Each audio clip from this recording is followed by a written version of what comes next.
But you know some ballers. Mount Zion Music.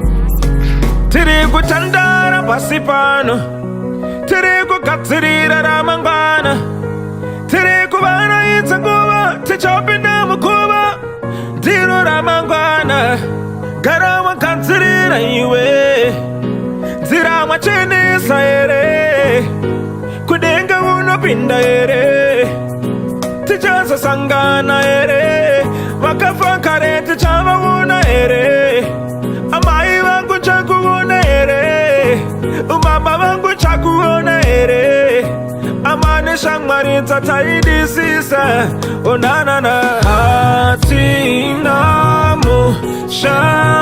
shapanyika, hatifare kuapano, shinofata mwea yedu, kuchakamu shauno, uya kuchakamu shauno, uya hatinamu shapanyika, tinodamu shauri kure, sitarao izayoni,